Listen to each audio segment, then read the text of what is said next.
You know, it's weird. I've had this Grand Seiko model for almost 7 years now.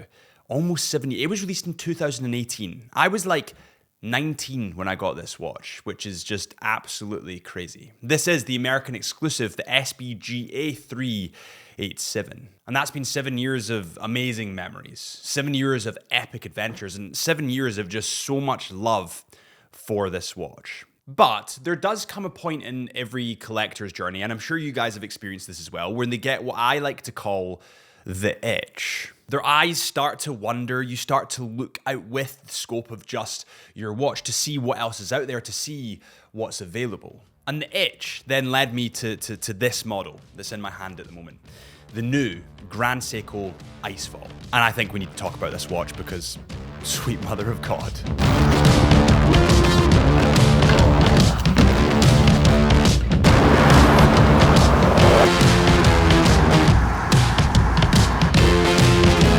You know, I've always loved Grand Seiko as a brand, and actually I often call them the king of dials, and I truly believe that.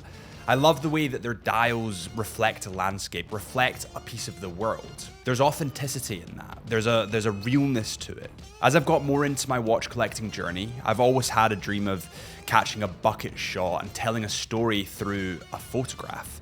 And honestly, I couldn't think of a better story to tell than a historic reincarnation of an epic Grand Seiko. Welcome back to the Chisholm Hunter channel. My name is Harrison, as always. And today we're going to be talking about the Grand Seiko Icefall, all the details that you need to know. And also, I'm going to be showing you guys, towards the end of the video, my bucket watch shot. The most beautiful shot that I've ever captured in my last 8 years as a professional videographer, photographer. And it all revolves around my new favorite, Grand Seiko.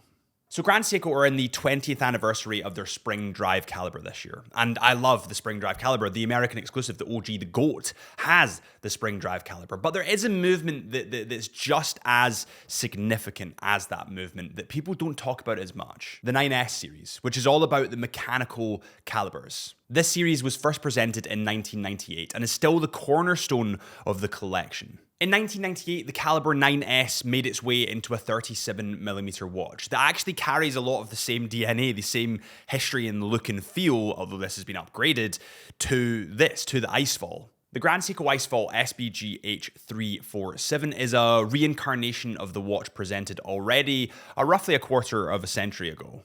Now, there was 2 iterations that were made of this watch, and this is the smallest of the iterations, but in my opinion, it's the sexiest. So one of these models comes in at 40mm, and this one in my hand comes in at 37mm in diameter. Now, the 37mm size, in my opinion, actually works better on this watch. It looks more like the original, the OG, and I quite like that link to the history. I like the fact that it's exactly the same measurements in terms of diameter as that historical piece. It has a lug-to-lug of 44.6mm, and the thickness comes in at 13.3mm. This is quite a small, dainty, vintage-looking watch, but when we look back through the catalogs of vintage watches, they all are that little bit smaller. And what you see in the industry, the luxury industry moves a little bit slower, but what you tend to see is trends repeating themselves. And this happens in fashion all the time. I mean, skinny jeans were a thing when I was young. And then they kind of definitely went out of fashion, but now they're kind of starting to come in. It's funny, when you hold these 2 watches together, you can really tell the difference in the sizing. The American exclusive just looks really chunky in comparison to the Icefall. And honestly, when I first put the Icefall on, I thought, oh, too small. But after a week of wearing it, I thought, actually, the American exclusive is too big. That's the funny thing about getting comfortable with stuff. I mean, you get comfortable with your own car, the positioning of your seat, and someone tweaks it slightly, and then all of a sudden it's all wrong. It's almost like you need to give things time to kind of grow on you. And I think that's kind of what this watch did. The case and the bracelet of this watch is made from Ever Brilliant steel. And Ever Brilliant steel actually has some interesting things attached to it. Honestly, at the start, I thought that Ever Brilliant steel was just marketing jargon, and I kind of put it to that window. I kind of pushed it to the side. But then I read about it and I thought, wow, that's actually quite cool. Ever Brilliant steel actually has a pitting resistant equivalent number that is 1.7 times higher than that of stainless steel. This basically means that this Ever Brilliant steel is much more durable, technically speaking, than normal stainless steel. And honestly, I do believe through wearing this watch and through having other stainless steel watches that this has a a whiter hue to it, has more sheen to it, has more reflection to it. I couldn't really put that down to whether it's just Grand Seiko's insane polishing or that it actually is the stainless steel, the material that they've used. But I think perhaps it's a combination of both coming together and working in tandem. The polishing on this watch is just absolutely goddamn gorgeous. It seriously is. Now, the bracelet on this watch is great, but in my opinion, it could use some work. I do prefer a little bit more of a taper, but the deployment clasp at the bottom works really nicely, and it is a brilliant bracelet. I just think it could use some maybe tweaks. This watch also has sapphire crystal glass and it's water resistant to 100 meters. But aside from the kind of case and the bracelet of this watch, the dial on this thing is absolutely goddamn gorgeous. I honestly can't get over the way that Grand Seiko do their dials. And I love the fact that they replicate part of the environment in which they're based in on the dials. Now, this dial is in a really icy blue color, but with that said, it does change based on the way you're holding it. It has a huge amount of depth running through that dial. You can actually see it looks like ice trickling down the dial. Now, this dial is actually inspired by the dead of winter on Mount Awati. It's essentially imitating the icefall that happens on Mount Awati over that period. There's a huge amount of depth to that dial, and honestly, you can't stop playing with it. It almost looks like a different watch in different lights. It's getting 2 watches for the price of 1 or actually maybe 3, because it's different depending on the way you face it. Now, there's pros and cons to this. The dial is beautiful, but you could argue that it's a little bit harder to read because the ever brilliant steel with that Zaratsu polishing is so good and so bright. It's almost like white on light blue when you look at the hands. Now, you can still read this quite clearly, but you could argue that it's a little bit more difficult to read. But that doesn't really bother me. What does bother me actually is the 3 o'clock date window. So it does have a 3 o'clock date window. It's big, it's bold, it's easy to read. It's in black against white. But I've always preferred 6 o'clock date windows. Now, when you compare the dials of the Icefall to the American exclusive, they're actually very, very different. Now, the American exclusive is beautiful. It will always be beautiful. I'm never going to sell this watch because I absolutely adore it.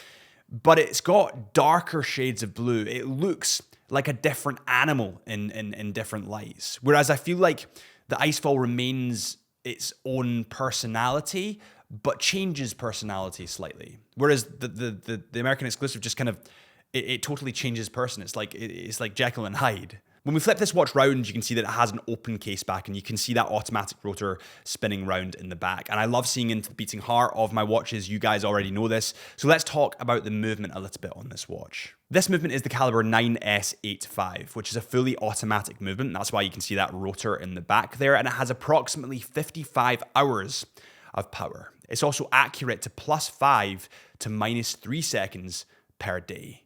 I love watches that pull inspiration from Earth, from our beautiful blue planet. And I feel like Grand Seiko just do that so well. I've always been a bit of a nature freak. David Attenborough was the guy when I was younger.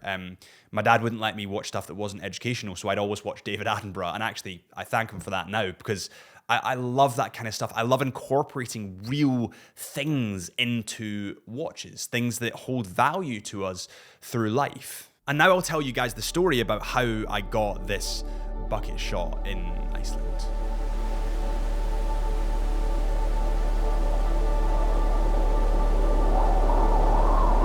You know, I feel like with any trips that I go on, they just never go to plan. Like everything goes wrong, things break, but that's all part of the journey. I wanted to capture this icefall, this Grand Seiko icefall, in its natural habitat, at the end of a literal glacier, on a piece of ice that's been waiting for me for literally thousands of years. So I took this watch to the only place that I knew would be perfect for this scenario. I took it to the Diamond Beach in Iceland. Now, if you haven't been to it, you really got to go. It's a sight to behold. Essentially, there's this massive glacier behind a black beach in Iceland, a black volcanic beach. So the sand is pure black. And what happens is tons of pieces of that glacier are constantly coming off, and the glacier is moving constantly. And they float down the river and wash up on this beach. So what you're left with is these beautiful chunks of glacier ice, of ancient glacier ice, that are sitting, and the contrast of the blue and white when the sun comes through and orange with the black is just beautiful. Now, in order to get this shot, I knew that I needed, firstly, good conditions, which is pretty tough in Iceland, because normally it's kind of like this.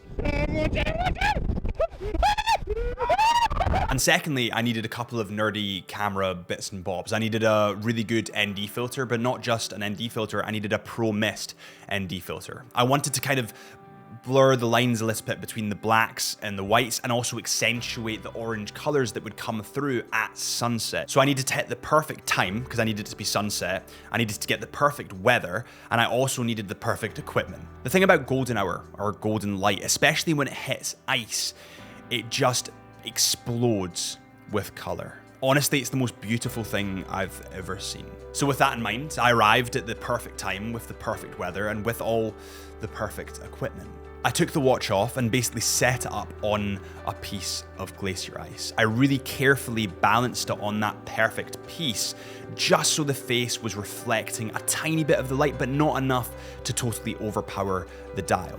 And this is the point where everything just came together. 8 years of videography and photography all happened within the space of 3 seconds. My fingers knew exactly where they were meant to be, which buttons to press, which mode to be in, what filter I needed to reduce those reflections, but not enough to kill those beautiful colors refracting through the ice. And that's when it happened.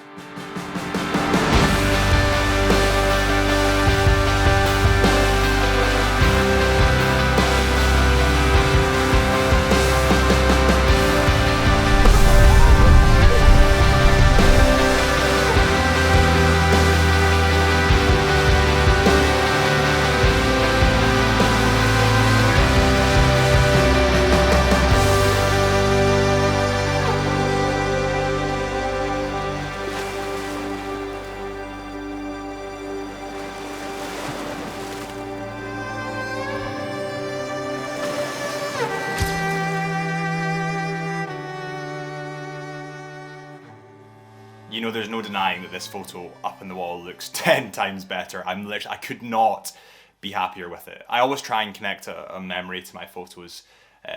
Wherever I am in my studio, there's always a memory behind each shot. And this looks absolutely epic. But I am thinking, you know what would make this look even better?